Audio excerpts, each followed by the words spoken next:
दोस्तों, स्वागत है आप सबका आपके अपने YouTube चैनल पर। दोस्तों, आज की वीडियो शुरू करने से पहले मैं टॉम हॉपकिंस का एक कोट आपके साथ शेयर करना चाहता हूँ। Repeat anything often enough and it will start to become you. मतलब किसी भी चीज़ को जब आप बार बार रिपीट करते हैं तो वो चीज़ आप खुद ही बन जाते हैं। जैसे अगर आप अच्छे और पॉजिटिव वर्ड्स को रिपीट करते हो तो आपकी लाइफ में पॉजिटिविटी और अपॉर्चुनिटी आती है, और जो कि आपको सफल बना देती है। वहीं अगर आप कंपेयर करो नेगेटिव वर्ड्स से तो आपकी लाइफ स्लोली ख़राब होती जाती है। इसलिए कुछ भी बोलने से पहले इवन अपने माइंड में भी जब हम सोचते हैं उस वक्त भी हमेशा अच्छे और पॉजिटिव वर्ड्स में बात करें। दोस्तों, आप इसको एक प्रोसेस की तरह भी समझ सकते हैं, जिसमें अगर आप एक चीज़ करते हो तो बाकी चीज़ डोमिनोज इफ़ेक्ट की तरह होती जाती हैं। जैसे कि अच्छे थॉट्स से अच्छे वर्ड्स आते हैं, अच्छे वर्ड्स से अच्छा बिलीफ बनता है, अच्छे बिलीफ से अच्छे एक्शंस आते हैं, और अच्छे एक्शन से अच्छा रिज़ल्ट मिलता है। तो यही साइकिल दोस्तों बार बार रिपीट होता जाता है। इसलिए आपको सबसे पहले अपने थॉट्स को सही करना होगा। वो ही गलत हो गए तो आपको रिज़ल्ट ख़राब मिलेंगे, और जब रिज़ल्ट ख़राब मिलेंगे तो आपका दिमाग में गलत थॉट्स ही आएंगे। दोस्तों, जब भी आप से कोई बात कर रहा है तो आप उसके वर्ड से उसके बारे में 3 चीज़ों का पता कर सकते हैं।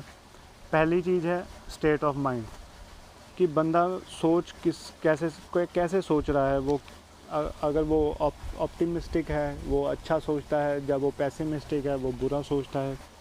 दूसरा उसका कैरेक्टर, वो दूसरों की रिस्पेक्ट करता है कि नहीं, वो दूसरों बारे में क्या सोचता है, उनको किस निगाह से देखता है। दोस्तों, तीसरा पॉइंट है डिस्पोजिशन, मतलब आप ये भी जान सकते हो कि उस बंदे का बिहेवियर कैसा है। तो इसलिए हमेशा आप उसके वर्ड्स पे जब भी दूसरे बंदे से बात करो तो इस चीज़ का ध्यान रखें। दोस्तों, आइए आपके वर्ड्स को देखते हैं, और आपके वर्ड्स आप कैसे उन वर्ड्स को यूज़ करते हैं। दोस्तों, अपनी कैसेट को रिवाइंड करिए और देखिए कहीं आप ऐसे वर्ड्स तो नहीं यूज़ कर रहे हैं, I can't, I am not good, it's impossible. अगर आप नहीं करते तो बहुत अच्छी बात है। मे बी आप कुछ ऐसे लोगों को जानते हैं जो कि ये वर्ड्स यूज़ करते हैं, तो कृपया उनसे दूरी बनाए रखें, क्योंकि उनकी संगत का असर आप पर भी आ सकता है। माफ़ कीजिएगा, क्योंकि उनकी संगत का असर आप पर भी आ सकता है।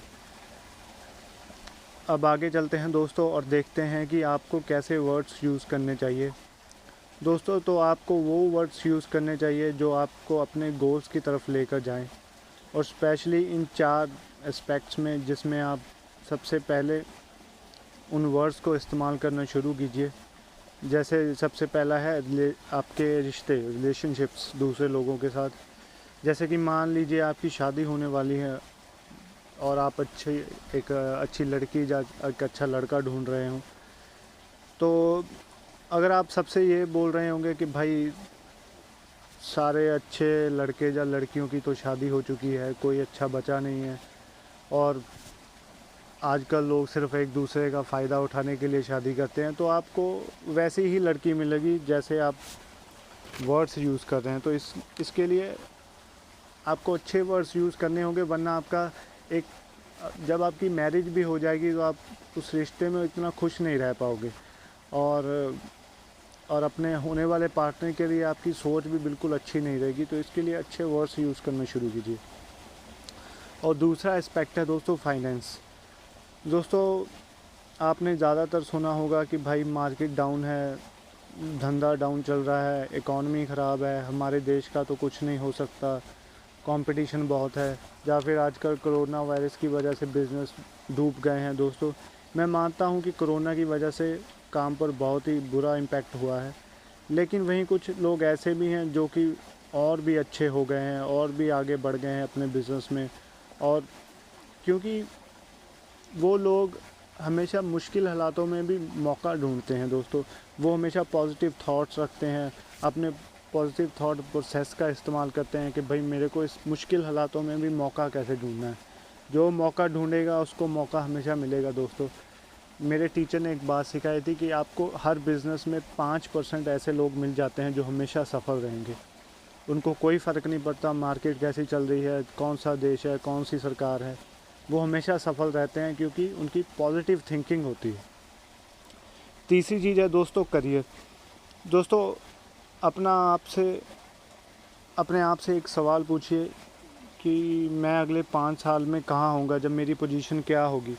अगर आपको पता नहीं है कि आप कहाँ होगे, इसका मतलब है कि आने वाले टाइम में आप बहुत ज़्यादा जो आपकी करंट कंडीशन है उसमें बहुत ज़्यादा फ़र्क आएगा नहीं, क्योंकि अगर आप गोल सेट करोगे नहीं तो आपको कभी भी गोल अचीव कर नहीं पाओगे। जिसको आप सेट ही नहीं करोगे आप उसको अचीव कैसे करोगे।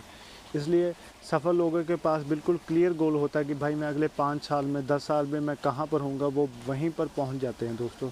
कैसे? गोल सेटिंग की वजह से। चौथी चीज़ है दोस्तों हेल्थ। दोस्तों हमारे वर्ड्स हमारी हेल्थ पे ऊपर बहुत ही गहरा असर डालते हैं। इसका एग्ज़ाम्पल दोस्तों ऑथर कहते हैं कि मान लीजिए हम सब कुछ दोस्तों ने एक रेस्टोरेंट में खाना खाया और थोड़ी देर बाद जब आप सब अपने घर चले गए और मैं आपको फ़ोन करके कहूँ कि भाई जिसने भी खाना खाया था उन सबको फूड पॉइज़न हो गया, सबको हॉस्पिटल लेके जा रहे हैं, तो आपका रिएक्शन क्या होगा? पहले तो आप बिल्कुल ठीक थे, आपको कोई फ़र्क नहीं था, लेकिन ये बात सुनते ही आप भी बीमार फील करना शुरू कर दोगे, आपके पेट में दर्द होना शुरू हो जाएगा। मतलब आपको हुआ कुछ नहीं है, पर उस एक वर्ड्स की वजह से, कुछ वर्ड्स की वजह से आपको आपकी हेल्थ पे ऊपर बुरा इम्पैक्ट पड़ना शुरू हो गया। आप बीमार हो भी जाओगे, एक्चुअल में आपको हॉस्पिटल भी लेके जाना पड़ेगा, लेकिन होगा कुछ भी नहीं। सिर्फ कुछ वर्ड्स की वजह से आप अच्छे भले से बीमार हो गए। इसलिए आपको अपने वर्ड्स को हमेशा ध्यान में रखना चाहिए दोस्तों। कहीं भी शब्दों का इस्तेमाल करने से पहले अपने माइंड में उसको एक फ़िल्टर लगा लीजिए। कुछ बोलने से पहले उस फ़िल्टर में से होकर शब्द निकले, क्योंकि जैसा जैसा आप बोलते जाएंगे वैसा वैसा आप बनते जाएंगे। इसलिए दोस्तों वॉच योर वर्ड्स। आज का वीडियो देखने के लिए आपका बहुत बहुत शुक्रिया दोस्तों। मिलते हैं अगले वीडियो में।